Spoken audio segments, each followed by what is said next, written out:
Hi everyone! It's me again, Kakang's Dalikan Foods Craving. O, diba? Ang ganda-ganda ng view. Ang ganda lang ng view. Tingnan niyo yung view sa aking kapaligiran. Diba? Oh. Diba? Para kung nasa Miami, Florida. Feeling ko nasa Miami, Florida ang aking beauty for today's video. Oh, look at that, Diba? Ang ganda-ganda. Daming tao ngayon. Ay, ang daming tao. Yeah. Daming tao. Ooh, ooh. Ooh, ooh, ooh. Diba? Oh, siya. Let's have fun! Diba ang ganda-ganda dito? Nandito ako ngayon sa Oostende, Belgium chapter. Belgium chapter. Yes, nandito kami ngayon sa Oostende, Belgium chapter. At of course, it's summer. Meron tayong kaganapan din, di ba? So, kailangan din nating mag-enjoy. Whatever the season is, we have to enjoy the present moment. Because we have to celebrate every day of our lives, di ba?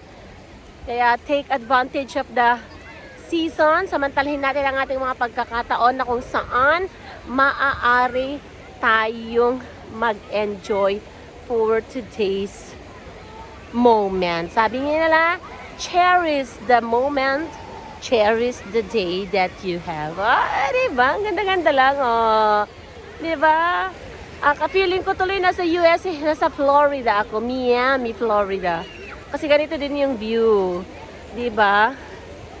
Ayan. So, daming tao kasi mainit later. Later mainit siya. So, ang tubig ay nasa ano pa. Dito lang muna sa shore. Seashore. So, let's enjoy. Mag-enjoy tayo. Positive vibes lang. Kailangan natin i-enjoy ang ating mga buhay-buhay. Ang ganda talaga, Ang ganda ng view. Come on, let's do the twist. Sabi nga niya, di ba? Di ba ang ganda-ganda, Ngayon na sumisikat yung araw. Sumisikat na yung araw, di ba? Maglakad-lakad muna ako kasi wala man akong masyadong gagawin. Pero actually, ang daming changes dito. 2 years ago, nakabisita na namin itong lugar na ito, pero hindi siya ganito ka bongacious.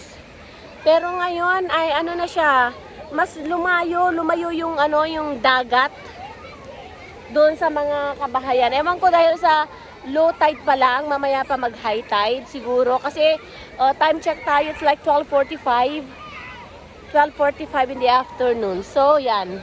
At maaraw na. Pero syempre, nakapag sunscreen, nakagawa na tayo ng mga bagay-bagay to protect our skin from the sun. Kasi talagang magkakaroon kami ngayon ng mainit na temperatura. Di ba? Temperatura. So yun, magkakaroon tayo ng mainit na temperatura ngayon. Kaya sinasamantala namin na pumunta rin sa dagat for another experience and another adventure. Di ba? Ang ganda-ganda ng ating kapaligiran. Doon parte doon, nandun yung Parola, yung area na yan. Pupuntahan din natin mamaya para kahit papano ay ma-explore natin. Meron naman ding mga circus, syempre, merong mga iba't ibang pagkain, meron mga iba't ibang mga nagbebenta ng mga swimwears, ganon. Pero ang pinakamaganda dito, sa totoo lang, meron silang tagabantay na na mga lifeguards. Meron silang mga lifeguards dito wherein ginaguide nila yung mga tao kung saan lang sila pwedeng ng dagat sila pwedeng magstay. Kasi meron yatang part dito na medyo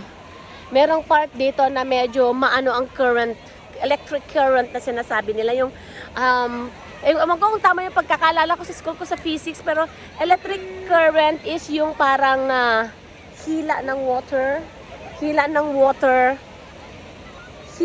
dagat pabalik doon sa mas malalim na parte dagat. So, very ano sila, very aggressive, very